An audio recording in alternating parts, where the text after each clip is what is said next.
9 अक्टूबर 2020। भौतिक शास्त्रियों के बीच आम धारणा यही रही है कि रॉजर पेनरोज को नोबेल प्राइज कभी नहीं मिलेगा। उनके मित्र स्टीफन हॉकिंग अपने लिए घोषित कर चुके थे कि उन्हें ये पुरस्कार तभी मिल सकता है जब किसी ब्लैक होल से रेडिएशन का होना दर्ज कर लिया जाए। इसकी संभावना अगले हजारों साल में भी नहीं दिख रही, लिहाजा नोबेल मुद्दे पर उन्हें सब्र ही करना पड़ेगा। कमोबेश ऐसी ही स्थिति पेनरोज की भी रही है। गणितज्ञों में भौतिक शास्त्री और भौतिक शास्त्रियों में गणितज्ञ। संयोग कहें कि पिछले 3-4 वर्षों में नियर इंफ्रारेड टेलीस्कोपों की ताकत बढ़ने और एडेप्टिव ऑप्टिक्स की तकनीक सुधरने से ब्लैक होलों पर सीधे नजर रखना संभव हो गया है।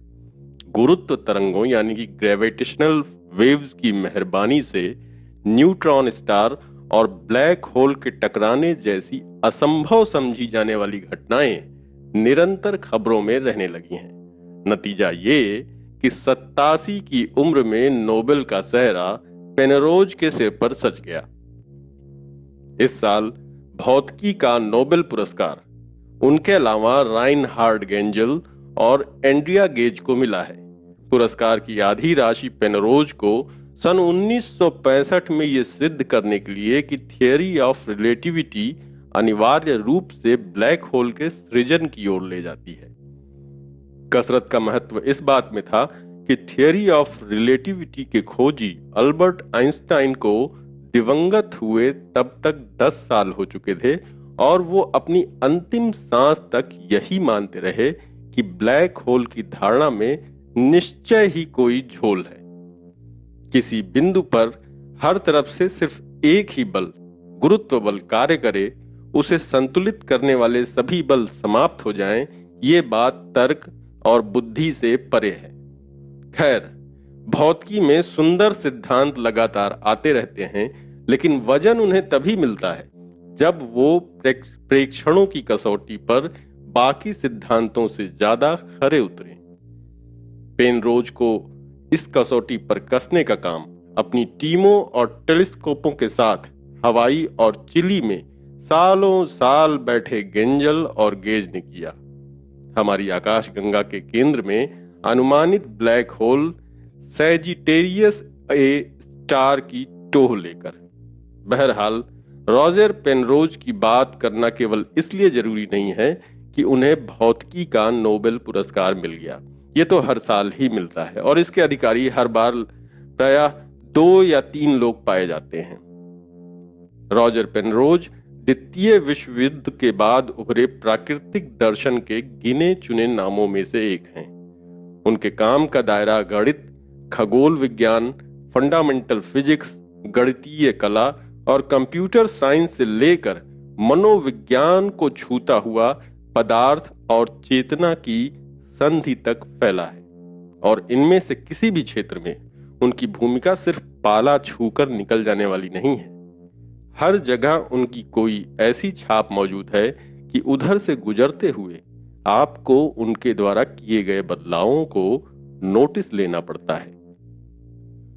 एक मायने में ये ब्रिटिश गणितज्ञ यूरोप के महान उद्बोधन काल की याद दिलाता है, जिसमें हर कद्दावर चिंतक की एक से अधिक शास्त्रों और भाषाओं में गहरी गति हुआ करती थी। 2 साल पहले गुजरे स्टीफन हॉकिंग की रॉजर पेनरोज के साथ अक्सर तुलना की जाती थी, लेकिन काम पर गौर करें तो दोनों का फर्क जग जाहिर है। निजी तौर पर मैंने पेनरोज का नाम सबसे पहले 1989 में पटना में सुना था, जब पॉपुलर दायरे में उनकी पहली किताब द एम्परर्स न्यू माइंड अभी आई ही थी।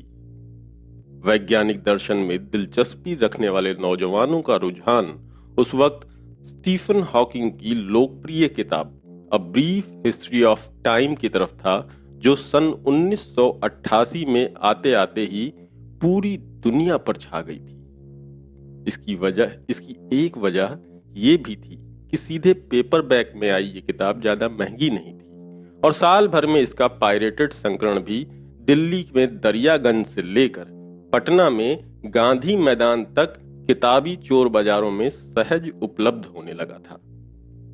लेकिन कानपुर आईआईटी से तुरंत लौटा मेरा झटपटिया पढ़ाई में बिला शक मेरा मित्र मुझसे बहुत आगे था और मेरी हॉकिंग चर्चा को उसने तत्काल अपनी पेनरोज चर्चा के नीचे दबोच लिया।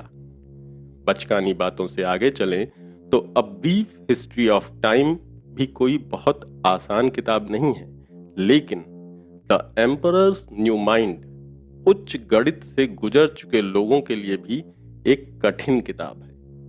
आपको पुरानी धारणाएं बदलने और कोशिश करके नई धारणाओं को समझने और उन नई धारणाओं को अंगीकार करने के लिए खुद को तैयार रखना होता है।